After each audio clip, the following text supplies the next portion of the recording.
What's up guys, Joel with Motors and Mischief. Welcome to the channel. Today we've got something fantastic for you. That's right, we are doing a used and abused, a 1997 Ford Mustang SVT Cobra.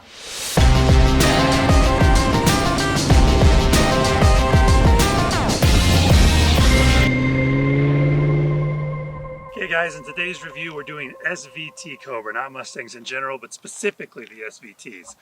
We'll do a regular Mustang one in the future, but this, SVT. As you guys know, those of you who watch the channel, for these used or abused, these reviews are on used vehicles.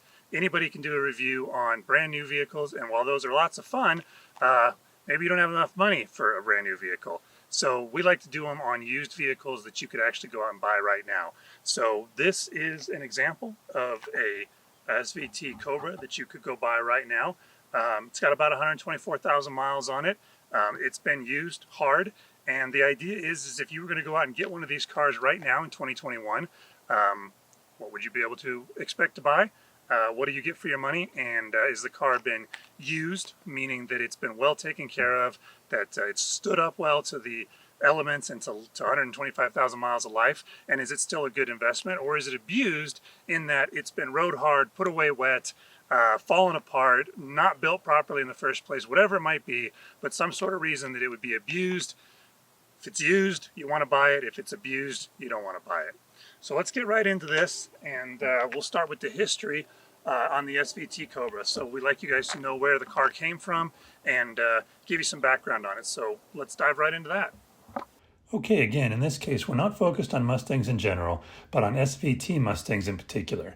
SVT stands for Special Vehicle Teams, but to really understand where SVT came from and what their mission was, we have to go back to Ford's SVO division. SVO stands for Special Vehicle Operations, and it was essentially Ford's own in-house speed shop. SVO started in 1981 when Ford formed the SVO group to design and develop performance parts for the company's racing program. SVO's first job, and this relates nicely to the car we're talking about today, their first job was building Mustangs for the Sports Car Club of America, Trans Am, and International Motorsports Association's GT series.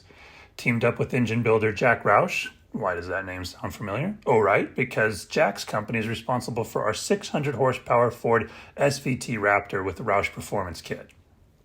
Anyway, SVO teamed up with Roush, and the SVO Mustangs absolutely dominated Trans Am, winning 17 of 34 contests in 1985 and 1986. By 1989, Ford had claimed 46 Trans Am victories, more than all other manufacturers combined. SVO built a single production car, the Ford Mustang SVO. It was designed to compete with European sports sedans like BMW's 3 Series and Audi's infamous Quattro. The Ford SVO is basically a Fox body Mustang with a huge hole in the hood to feed the intercooler that SVO bolted onto the 2.3 turbo 4-cylinder motor. It made about 200 horsepower. Today, many of those cars are going for well over 20,000. SVO became SVT around 1993 and given the responsibility of developing Ford's highest performance vehicles. In 1993, they produced the 5-liter V8-powered Fox body Mustang SVT Cobra and SVT Cobra R. In 1994 and 1995, that same engine, making 240 horsepower, was carried over to the SN95 Mustang. And in 1996, Ford introduced their 4.6-liter dual overhead cam modular V8, making 305 horsepower. And that's the car we're talking about today. So that brings us up to speed on this particular car. Now let's get into the review of this vehicle. So, as I mentioned, this is a 1997 Ford SVT Cobra. It's based on Ford's Mustang GT. It does have a completely different engine. It's also got different rear end. It had different suspension, although this one's got a completely different suspension on it. We'll talk about that.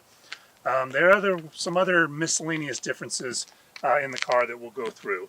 But overall, the car is basically built on Ford's Mustang platform.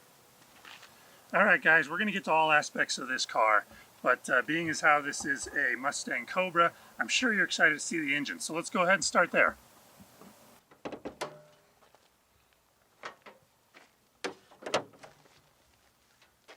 Okay, so this car has an all aluminum 4.6 liter dual overhead cam modular V8.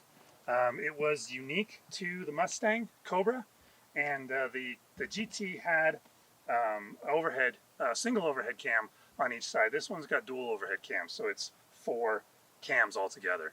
It's also an aluminum block. The blocks were actually cast in Italy by Texed. I'm sure I'm saying that wrong. The Italian viewers can correct me. But it was cast by them, and they actually do castings for Ferrari and some other Italian manufacturers. So the blocks were cast there, then shipped over. It is a cross-bolt engine, meaning that the main bearing caps on the crankshaft are cross-bolted for additional strength.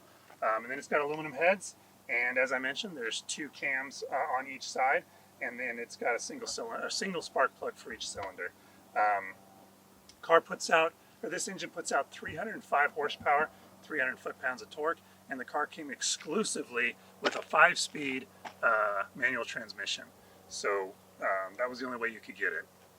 But take a look at this engine. There's some really cool things about it that were unique to the Cobra. Besides being an all-aluminum block, and besides having the dual overhead cams, each one of these motors that SVT built was hand-built at Ford's Michigan assembly plant, and the guys who built it signed the engine. So there's the 2 guys that built it, and they put that plaque right on there.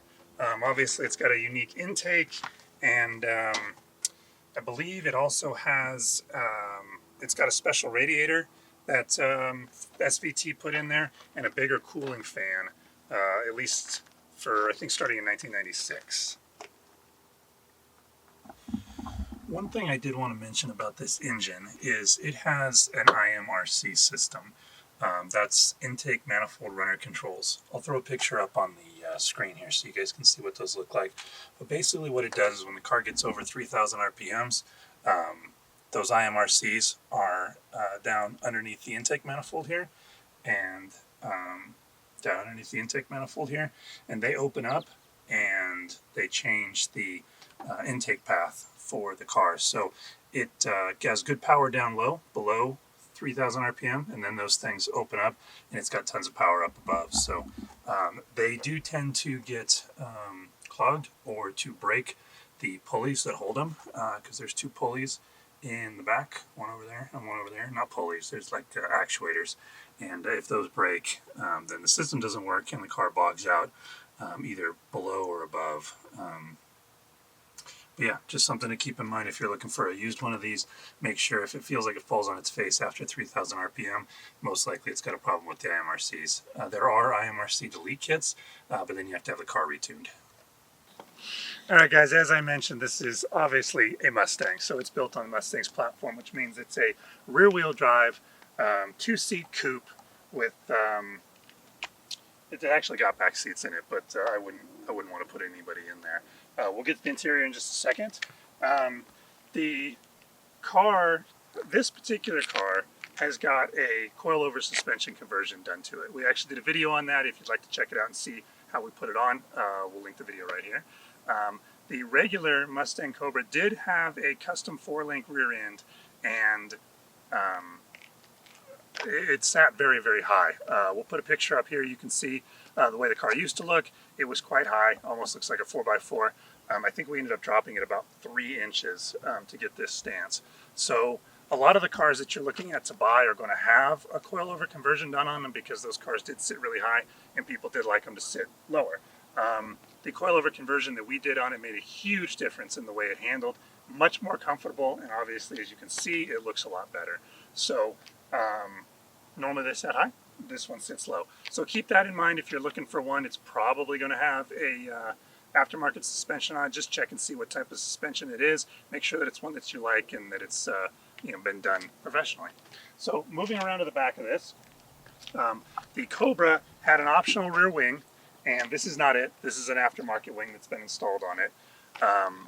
This car actually came, when my son bought it, this car had a copy of a Saline body kit on it, and it was a very poor quality kit. So all that had to come off, and then he was able to search around and get a lot of the parts back. But the actual Cobra wing was a little hard to come by. In the rear end of this car is they had special gearing for the Cobras. It's got a 3.27 rear end, and it's got a traction lock differential in it. You can definitely tell when you drive this car. It does like to chirp going around corners, and if you try to take off and pop the clutch, it'll definitely leave 2 black streaks all the way up the road. So, big part of these cars with their 305 horsepower motor is how they sound. There are quite a few aftermarket exhaust kits for these things. A lot of people just straight pipe them. This particular one happens to be straight piped. So we're going to give you a cold start. Why don't you guys come on in, I'll fire it up.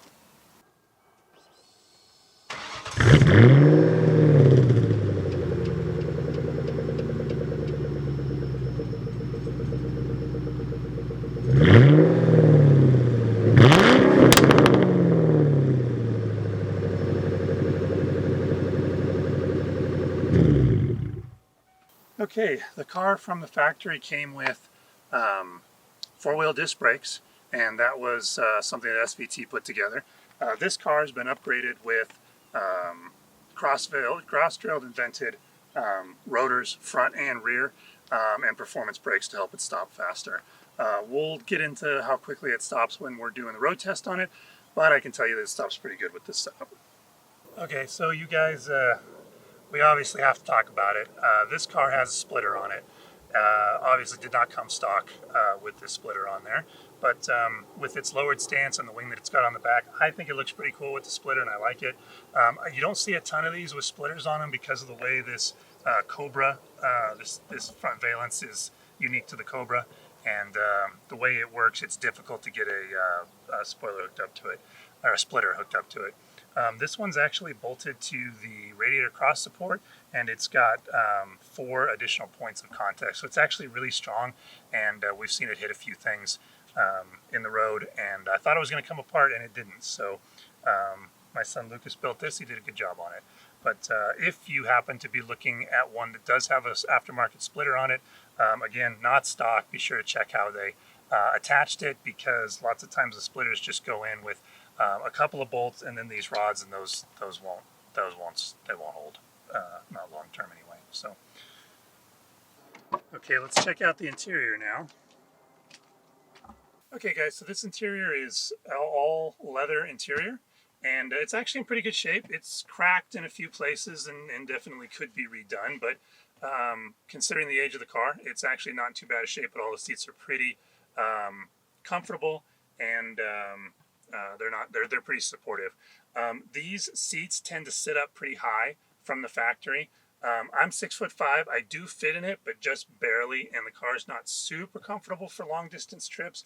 Although my son, who's also 6'5", has driven this thing from Denver to Los Angeles a couple of times, and he doesn't complain about it. So I guess it just depends on how old you are and how much comfort you like. So for me, it's a little rough. If you check this out right here, the Cobras had special gauges. So they got these white face gauges with the black lettering, whereas the regular cars had black gauges with white lettering. Also, this car's got a 160 mile speedometer in it, and the regular Mustangs had 150 mile per hour speedometer. As far as convenience features go, the car does have air conditioning, which came factory with that. It also has power windows, power door locks. It's got a factory anti-theft system that's called PATS, P-A-T-S. It is a somewhat finicky system from my experience and from looking on the forums, but it does protect the car. There's an electronic chip in the key, and the car interrogates the key to make sure that it's got that on there for when it gets going. Check it out. You can look at the back seats, and you can see based on where these seats are right now, there is 0 room for anybody to sit behind you. You can cram 3 people in this thing, but it's definitely not going to be comfortable.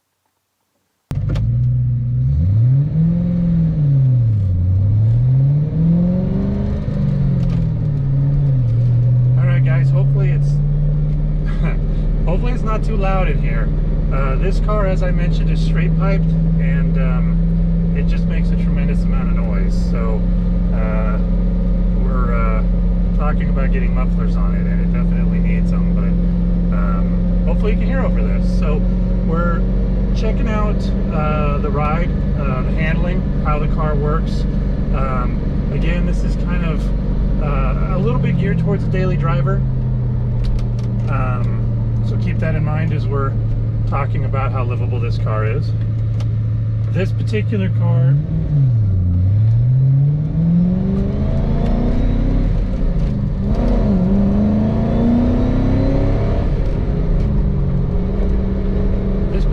car's got a performance clutch in it, so it's hard. It's really hard to drive.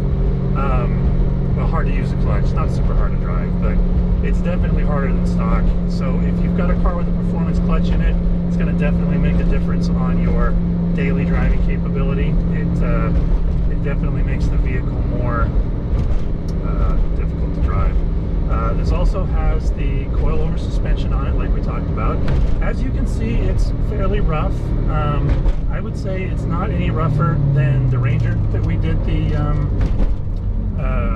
our used or abused on, and it's about like just a normal sports car suspension. It's better than stock, so if you're driving a stock car, it tends to hop around quite a bit. These cars do have a solid rear axle, so as far as performance is concerned, that axle doesn't like to stay super hooked up if you're going through turns and things like that. This car is very, very easy to kick the rear end out and slide it. From a daily driver standpoint, the car is totally fine. It hooks up well and it stays planted. This has got pretty good tires on it. It's currently running Nitto, I'll put it down below because I can't remember, Mavinos or something like that, but those are very good tires. We've had BF Goodrich Comp TAs on it, and that's actually what it came with stock from the factory. Those work very, very well, and I love BFG. They're on all of our off-road vehicles. The Comp TAs, the Nittos tend to last a little bit, or do a little bit better job in our experience than the BFGs and the Comp TAs. So anyway, as far as daily driving goes, it is an absolute muscle car, okay? It's not incredibly comfortable. You can tell it's jerking me around a little bit as we go. I can feel every bump and unevenness in the road. But for a muscle car, especially a 90s muscle car, it's not bad. It's definitely livable. I wouldn't want to drive this thing every single day, but I would love to have it as just a weekend car or a track car, especially as just a track car. That would be fantastic. This would make a wonderful track car to be able to hook it behind the truck and take it out to the track for the weekend. Let's see what else. Acceleration is obviously extremely good from that 305 horsepower motor. The hardest thing with this car is staying out of it while you're driving it.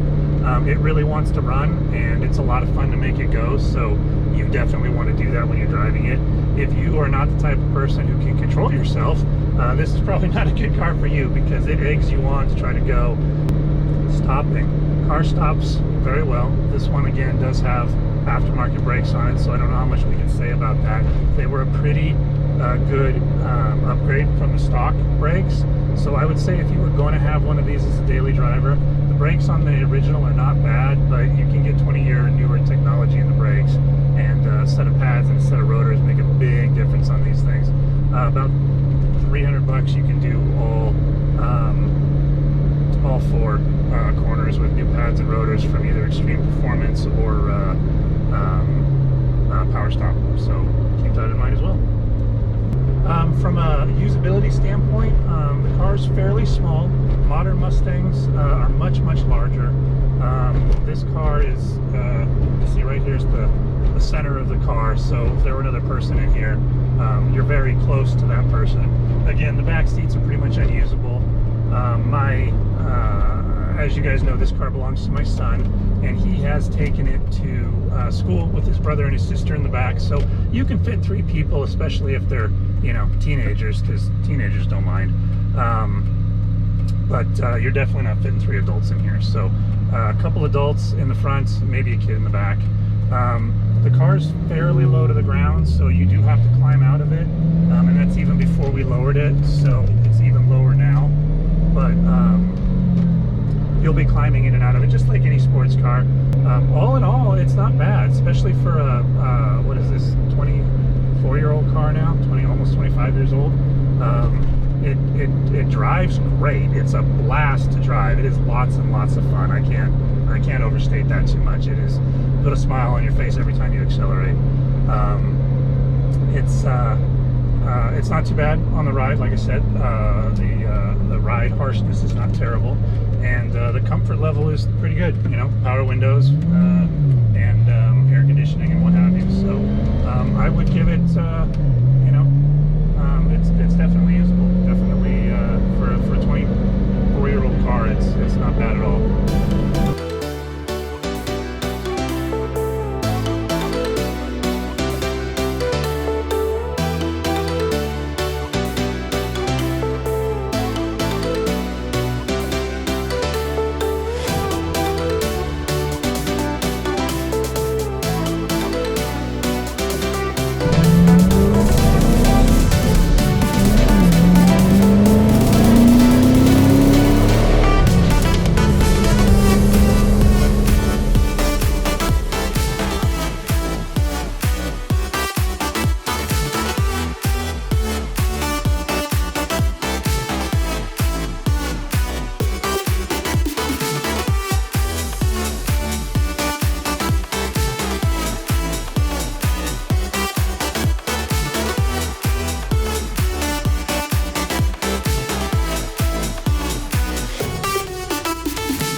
Alright guys, that pretty much wraps up the review on this 1997 Mustang Cobra SVT, and I think we're going to say that these cars can definitely be abused.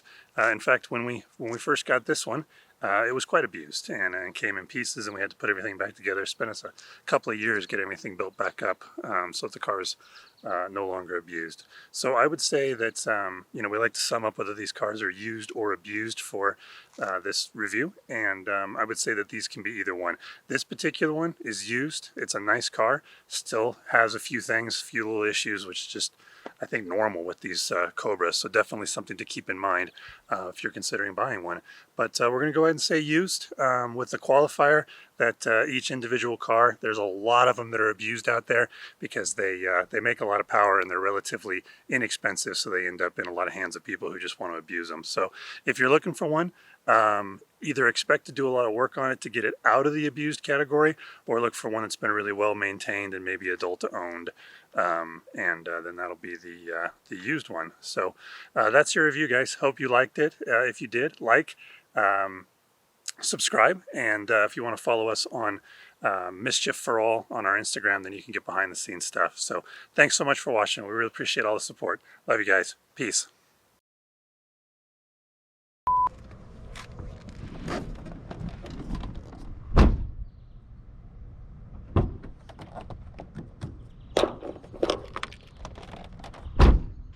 What's up, guys? Welcome to Motors and Mischief. Today we are on close. We're doing a use and abuse on Ford's. Okay, as I mentioned. What? I don't even know where he is. Where is it?